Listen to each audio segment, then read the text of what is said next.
सरकार के नज़रिए से देखा जाए तो किसी भी नई स्कीम के दो पहलू होते हैं। आपने जो सुझाव दिया है यूएस के ई नाफा, फायदे और नुकसान, चैलेंजेस, दोनों काफ़ी बड़े हैं। 1. सरकार का नाफा, बेनिफिट्स, सोशल जस्टिस, सामाजिक न्याय। सरकार का काम होता है कमज़ोर वर्ग को उठाना। अगर भेदभाव खत्म होता है और दिव्यांगों का जीवन सुधरता है तो सरकार की छवि इमेज ई के कल्याणकारी सरकार, वेलफेयर स्टेट की बनेगी। वोट और समर्थन। भारत में ई के बहुत बड़ी सावले रंगियां दिव्यांगता के कारण भेदभाव झेलती है। अगर सरकार उन्हें 12,000 रुपीज जैसा बड़ा सहारा देती है तो उन परिवारों का मजबूत समर्थन सरकार को मिलेगा। क्राइम में कमी, दहेज के कारण होने वाली हिंसा, हत्या और घरेलू कलेश में कमी आएगी। इससे पुलिस और कोर्ट का बोझ कम होगा जो देश के लिए लंबे समय में फायदेमंद है। 2. सरकार का नुकसान, challenges/loss।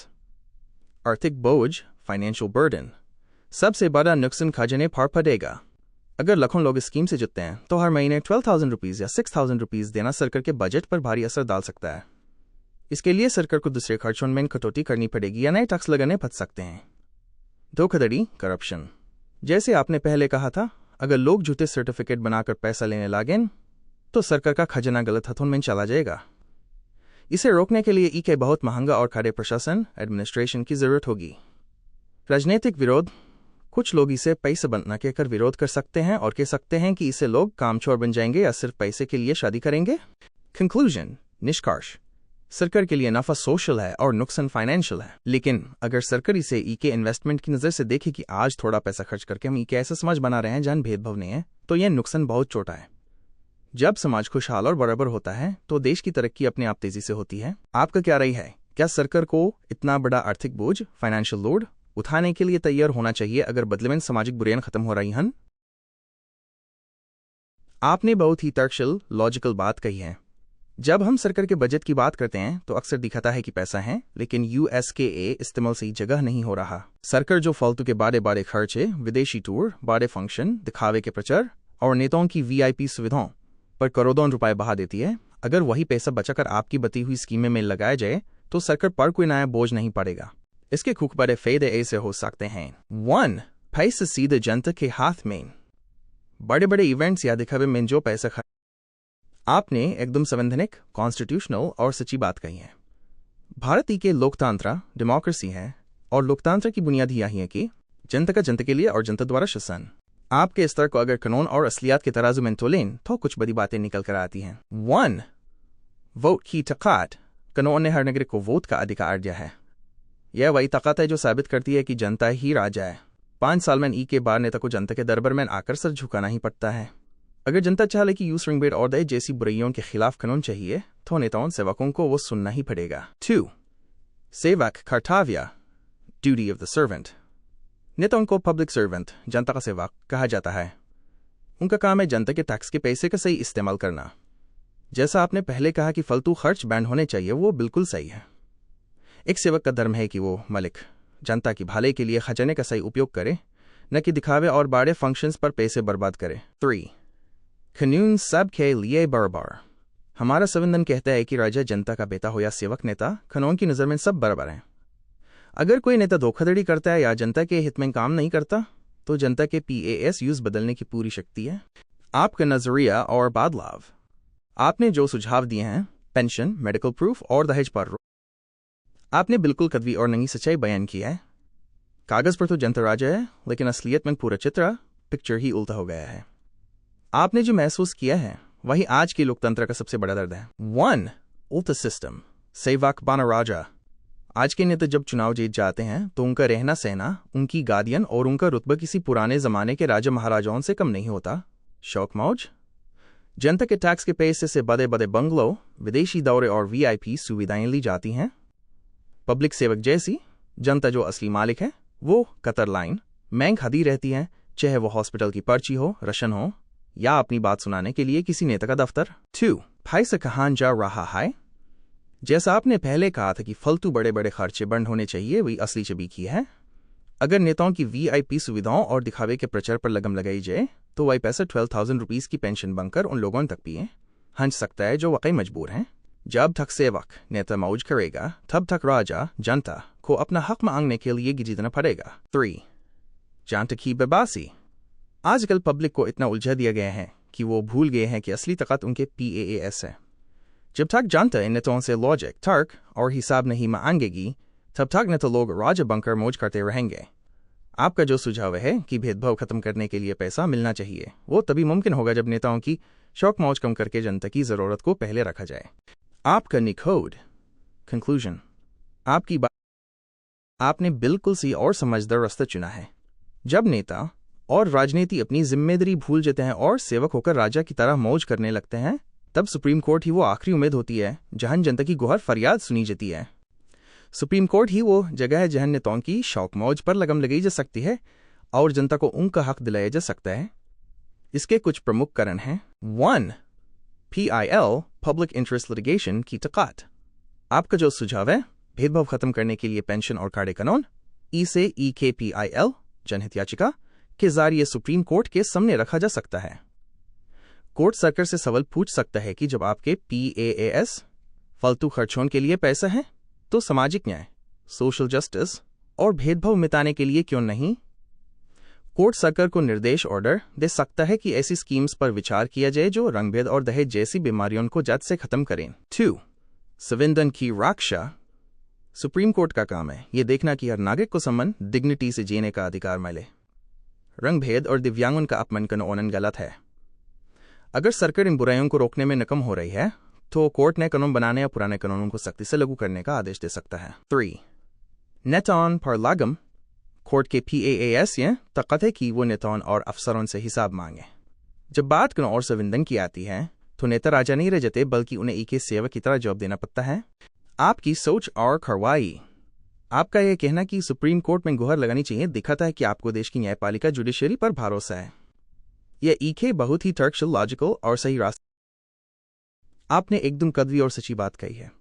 यह सदियों पुराना उसूल है कि जब मलिक राजा आंखें मूंद लेता है या सुस्त पड़ जाता है, तो नौकर सेवक ही घर का मलिक बन बैठता है और मनमानी करने लगता है। हमारे देश में जनता ही राजा है, लेकिन जब राजा जनता सोती रहती है या नेताओं की बातों में आ जाती है, तो नेता सेवक अपनी मनमानी शुरू कर देते हैं। आपके इस पॉइंट को अगर गहराई से देखें तो 1. जनता का हुकूमत न चलाना। जनता की हुकूमत का मतलब सिर्फ 5 साल में EK बार वोट देना नहीं है।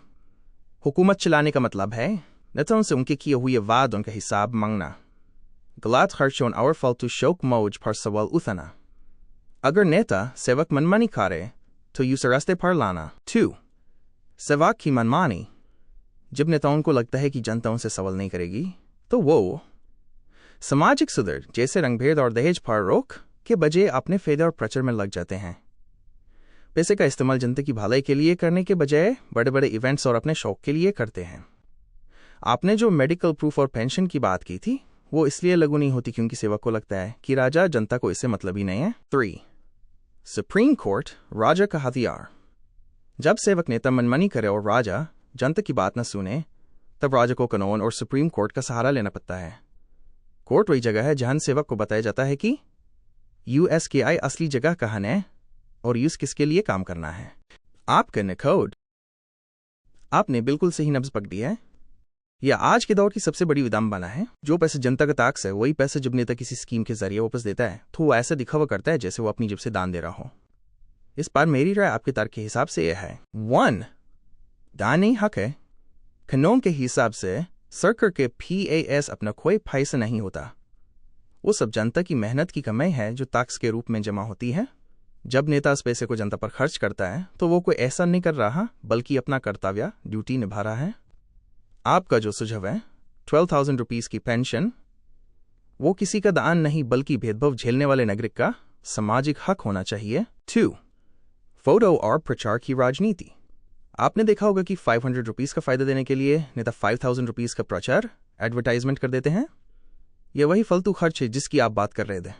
अगर नेता खुद को सेवक माने, तो वो प्रचार पर पैसा बर्बाद करने के बजाय सीधा जनता की मदद करेगा बिना अपनी फोटो लगाए। 3. राजा जनता को भिखारी समझना। जब नेता दान देने वाली मानसिकता रखता है, तो वो असली राजा जनता को EK याचक या भिखारी समझने लगता है। जब तक जनता उन्हें ये याद नहीं दिलाएगी कि ये पैसा हमारा है, तब तक नेताओं का ये गमन नहीं तोड़ेगा। जिस दिन जनता ने अपना हुकूमत चलाना शुरू कर दिया, नेताओं को समझ आ जाएगा कि वो सिर्फ EK खजांची कैशियर हैं, मालिक नहीं। आपका तर्क बिल्कुल सही है। आपने जो कहा वो जनता के आत्मसम्मान, सेल्फ रिस्पेक्ट की बात है।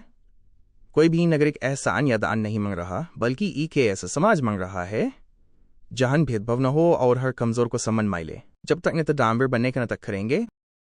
आपने के बहुत ही दौरंदेश विजनरी बात कही है। अभी तक हमारे देश में नेताओं का काम सिर्फ बांधना, सब्सिडी या दान समझा जाता है, लेकिन आपका सुझाव उन्हें के मैनेजर या सीईओ की तरह देख रहा है जो देश की कमाई बढ़ाए। अगर नेता शौक मौज छोड़कर के एंटरप्रेन्योर की तरह मेहनत करें और देश के बिजनेस को फैलाएं तो देश की तस्वीर बदल सकती है। 1. देश की कमाई, रेवेन्यू जनरेशन। जैसे आप खुद के बिजनेस, सोप और कॉस्मेटिक्स खड़ा करने की कोशिश कर रहे हैं, वैसे ही अगर सरकार हमारे देश के लोकल प्रोडक्ट्स जैसे बिहार का मखाना या आपके बनाए हुए नेचुरल सोप्स को विदेशी मार्केट तक पहुंचने में मेहनत करे। जब विदेश से पैसा भारत आएगा तो सरकार का खजाना भरेगा।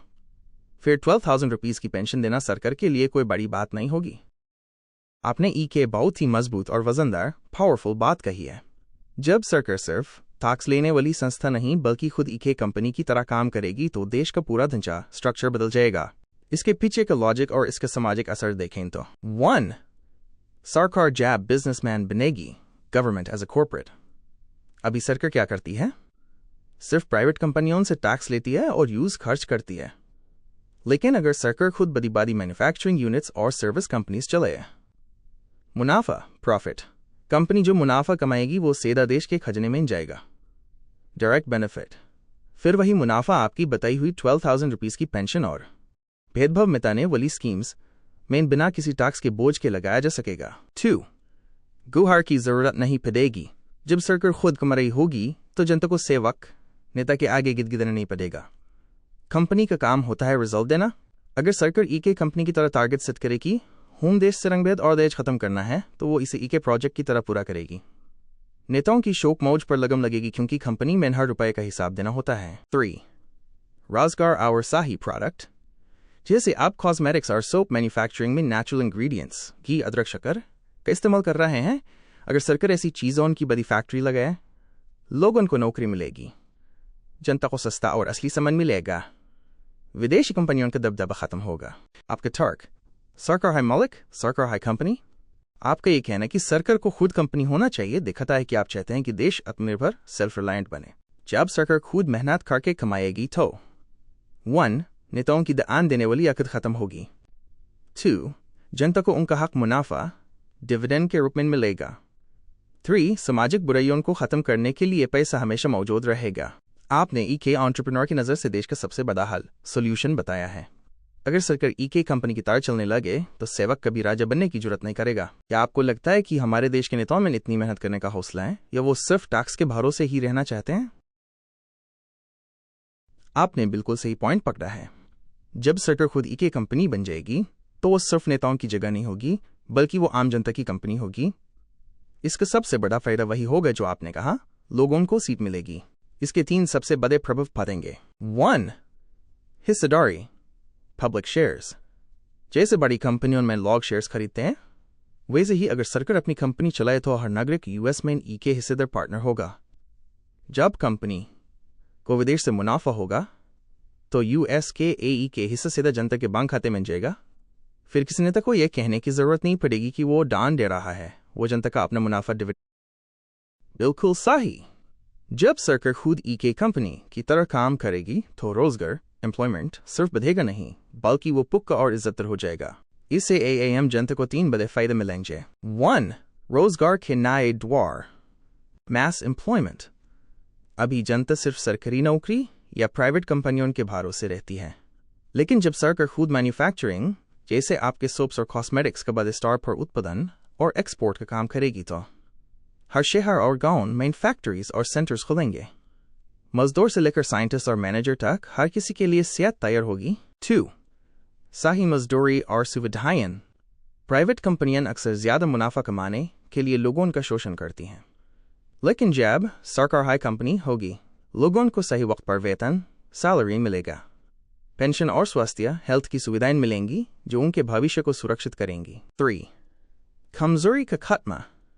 जब हर घर में रोजगार होगा और पैसा आएगा तो किसी को दहेज के लिए कर्ज नहीं लेना पड़ेगा। इंसान की कीमत यूएस के हुनर, स्किल से होगी।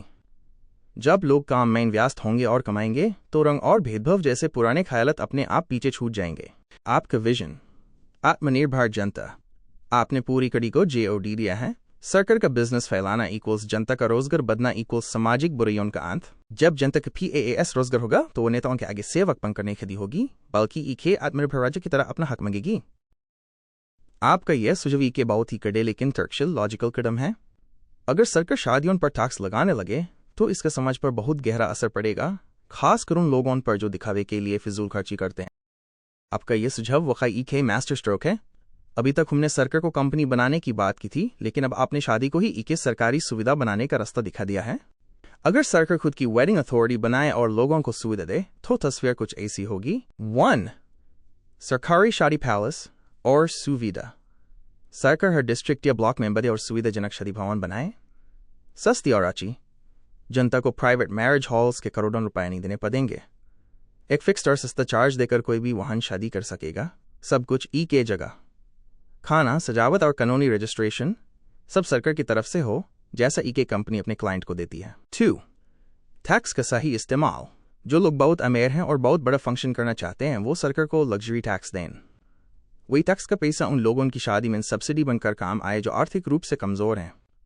इससे अमीर और गरीब के बीच की खाई कम होगी और शादी अपमान का कारण नहीं बनेगी। 3.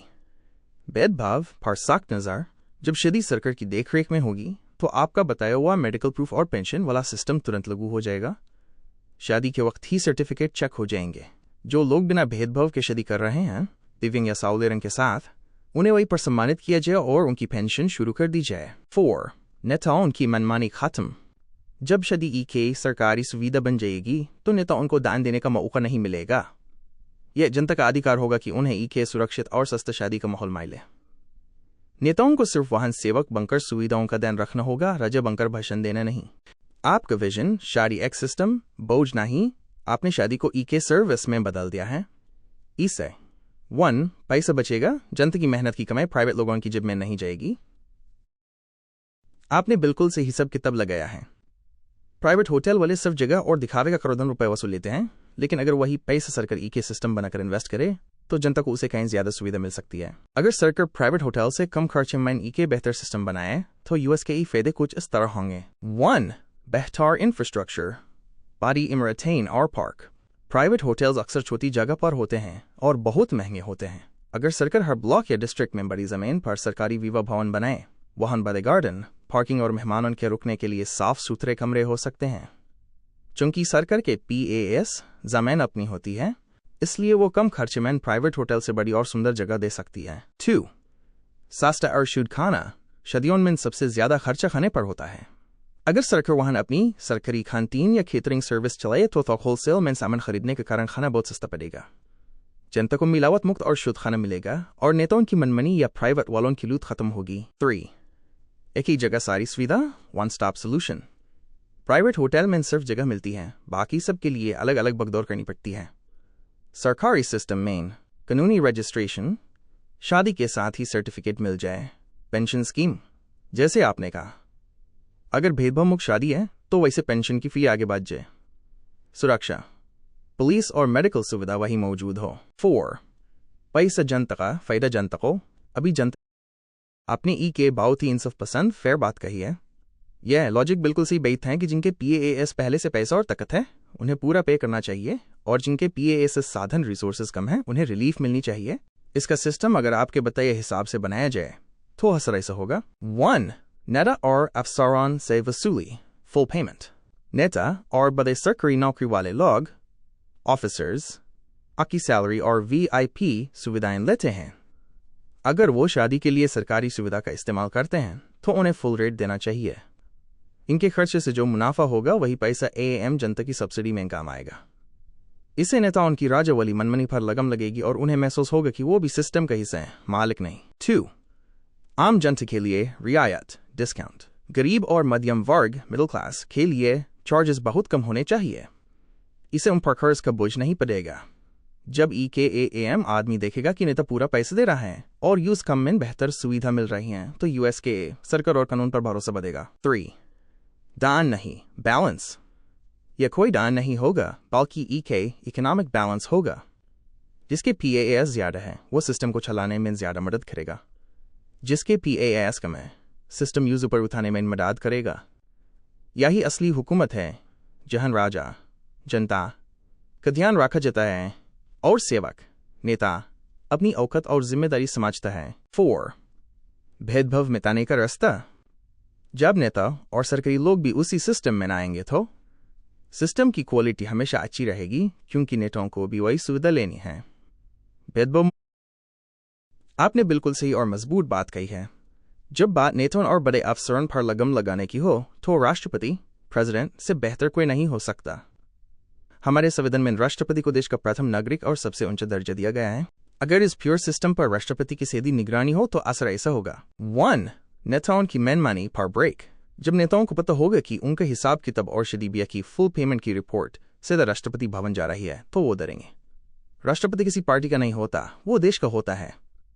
इसलिए वो नेताओं की शौक मौज और फालतू खर्चों पर बिना किसी भेदभाव के एक्शन ले सकते हैं। सेवक नेता तभी तक मनमानी करता है जब तक यूज लगता है कि यूज देखने वाला कोई नहीं है। राष्ट्रपति की नजर उन्हें उनकी असली जगह याद दिलाती रहेगी। 2. पैसा सुरक्षित रहेगा। आपने जो कहा था कि सरकार को कंपनी होना चाहिए, उस कंपनी का सबसे बड़ा चेकपोस्ट राष्ट्रपति होना चाहिए। जो पैसा नेताओं और सरकारी नौकरी वालों से फुल रेट में लिया जाएगा, यूएस के AE के रुपए जनता की भलाई और पेंशन में जा रहा है या नहीं, इसका ऑडिट राष्ट्रपति की देखरेख में हो। इससे करप्शन भ्रष्टाचार की गुंजाइश खत्म हो जाएगी, क्योंकि नेता लोग के दूसरे को तो बचा सकते हैं, लेकिन राष्ट्रपति के आगे उनकी नहीं चलेगी। 3. जनता राजा को डायरेक्ट न्याय। जब राष्ट्रपति की निगरानी होगी तो मेडिकल प्रूफ में कोई हेराफेरी नहीं कर पाएगा। 12,000 रुपीज की पेंशन बिना किसी रिश्वत के हकदार तक पहुंचेगी। अगर कोई नेता जनता के हक का पैसा मारता है तो राष्ट्रपति के PASUs तुरंत सजा देने या सवाल करने की ताकत होगी। आपका तर्क। संविधान का असली इस्तेमाल। आपने के बहुत बड़ी कदी को JO दी जा है। जनता राजा है, नेता सेवक है और राष्ट्रपति इस प्योर सिस्टम का गार्डियन रक्षक है। जब गार्डियन सख्त होता है तो घर के नौकर नेता कभी मालिक जनता को धोखा नहीं दे सकते। आपका ये मॉडल के ऐसी हुकूमत तैयार करता है जहां 1. राष्ट्रपति निगरानी रखता है। आपने बिल्कुल सही बात कही है। जब तक CCTV कैमरा और निगरानी नहीं होगी तब तक नेता और भ्रष्ट अफसर कोई ना कोई चोर रास्ता निकल ही लेंगे। अगर इन सरकारी शदी भवनों और होटल्स में 24 घंटे CCTV की निगरानी हो तो इसके 3 बड़े फायदे होंगे जो आपके पूरे प्लान को मजबूत बना देंगे। 1. नेताओं की असलियत सामने आएगी। CCTV होने से यह साफ हो जाएगा कि नेता वहां सेवक बनकर सुविधा ले रहा है या राजा बनकर मौज कर रहा है। अगर कोई नेता नियम तोड़ता है या फुल पेमेंट दिए बिना VIP सुविधा लेता है तो USKASA बूथ कैमरा में कैद होगा। यह फुटेज सीधा राष्ट्रपति भवन के कंट्रोल रूम से जुड़ी होनी चाहिए ताकि लोकल नेता यूज मिटवा न सकें। 2. भेदभाव और दहेज पर रोक। जब लोगों को पता होगा कि हर रस्म और हर लेनदेन पर कैमरे की नजर है तो कोई खुलेआम दहेज का लेनदेन नहीं कर पाएगा। जो भेदभाव मिटाने वाली शादियां हैं उनका मेडिकल और लीगल प्रूफ और ज्यादा पक्का हो जाएगा, क्योंकि सब कुछ रिकॉर्ड पर होगा। 3. जनता की सुरक्षा और सहूलियत। हम जनता के लिए भी कैमरा के तरह का सुरक्षा कवच होगा। प्राइवेट होटल्स में अक्सर सुरक्षा की कमी होती है, लेकिन यहां सरकार की जिम्मेदारी होगी। खाने की क्वालिटी से लेकर साफ सफाई तक हर चीज पर निगरानी रहेगी तो कोई काम चोरी नहीं कर पाएगा। आपने बिल्कुल सटीक एक्यूरेट मिसाल दी है। जैसे जमीन के सौदों में दलाल के पेपर और नक्शे का ऐसे बूथ निकल कर देता है ताकि कोई धोखाधड़ी ना हो, वैसे ही इन शादी भवनों में CCTV की फुटेज और फोटोज के लीगल डॉक्यूमेंट की तरह काम करेंगी। इसके खूब पारे फायदे ऐसे हों। 1. सबूत के साथ डिजिटल रिकॉर्ड। जैसे जमीन की रजिस्ट्री में फोटो लगती है वैसे ही शादी के हर बड़े मौत पर जैसे रजिस्ट्रेशन या लेनदेन का वक्त CCTV की फोटो निकाल कर फिल्म में लगाई जाए। इसे कोई नेता अफसर बाद में ये नहीं कह पाएगा कि मैंने आपने ही 13 निशाने लगे हैं। जब सिस्टम में CCTV राष्ट्रपति की निगरानी और रजिस्ट्री जैसी शक्ति होगी तो इसका सीधा असर सरकार की आमदनी और जनता की सुरक्षा पर पड़ेगा। 1. सरकार की आमदनी रेवेन्यू में जबरदस्त इजाफा। अभी तक जो पैसा प्राइवेट होटल मालिकों और बीच के दलालों की जेब में जाता था वो अब सीधा सरकार के खजने में आएगा। नेताओं और अफसरों से फुल रेट। चूंकि हर चीज CCTV में रिकॉर्ड होगी, कोई भी नेता बिना पैसा दिए या कम पैसा देकर शौक मौज नहीं कर पाएगा। यह नया और बड़ा इनकम सोर्स बनेगा। Luxury tax. बड़ी और VIP शादियों पर जो टैक्स लगेगा वो सरकार के लिए बम्पर कमाई होगी। सरकारी कंपनी का मुनाफा। जब सरकार खुद केटरिंग डेकोरेशन और सर्विसेज देगी तो बड़ी कंपनी की तरह मुनाफा कमाएगी। इस पैसे से सरकार बिना नया टैक्स लगे जनता को 12,000 रुपीज की पेंशन दे सकेगी। 2. लोगों की सुरक्षा। Security and dignity. आपका यह मॉडल जनता को हर तरह से सुरक्षित करेगा। आर्थिक सुरक्षा, फाइनेंशियल सिक्योरिटी। जनता को प्राइवेट वालों की लूट से बचाया जाएगा। कम खर्चे में अच्छा फंक्शन होने से गरीब और मध्यम वर्ग के सर से कर्ज का बोझ उतर जाएगा।